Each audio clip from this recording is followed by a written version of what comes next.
വാർഷിക പാക്കേജ് പുതുക്കി BSNL. നമസ്കാരം, കൊട്ടാരക്കര മീഡിയയിലേക്ക് സ്വാഗതം. ഹോളി ആഘോഷം പ്രമാണിച്ച് അപ്ഡേറ്റുമായി പൊതുമേഖലാ ടെലികോം ഓപ്പറേറ്റർമാരായ BSNL 2399 രൂപയ്ക്ക് റീചാർജ് ചെയ്താൽ 425 ദിവസത്തെ വാലിഡിറ്റി ലഭിക്കുമെന്ന് ഭാരത് സഞ്ചാർ നിഗം ലിമിറ്റഡ് അറിയിച്ചു. മുമ്പ് 395 ദിവസം വാലിഡിറ്റി ലഭിച്ച സംസ്ഥാനത്താണ് 30 ദിവസം കൂടി അധികം ചേർത്ത് 2399 രൂപ റീചാർജിന്റെ കാലാവധി 425 ദിവസമാക്കി BSNL വർദ്ധിപ്പിച്ചിരിക്കുന്നത്.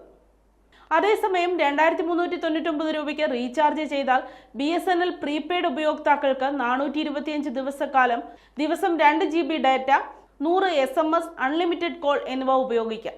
ദിവസേനയുള്ള 2 GB പരിധി കഴിഞ്ഞാൽ ഡാറ്റയുടെ വേഗം 40 kbps ആയി കുറയും. BSNL സെൽഫ് കെയർ ആപ്പ് വഴിയാണ് റീചാർജ് ചെയ്യേണ്ടത്. റിലയൻസ് ജിയോ, ഭാരതി എയർടെൽ, വോഡോഫോൺ ഐഡിയ എന്നീ സ്വകാര്യ ഭീമന്മാരുമായി മത്സരിക്കാൻ ആകർഷകമായ ഏറെ റീചാർജ് പ്ലാനുകളാണ് BSNL അവതരിപ്പിക്കുന്നത്. കുറഞ്ഞ മുതൽ മുടക്കിൽ കൂടുതൽ സേവനമെന്ന നിലയ്ക്കാണ് BSNL ഈ പാക്കുകൾ കൊണ്ടുവരുന്നത്.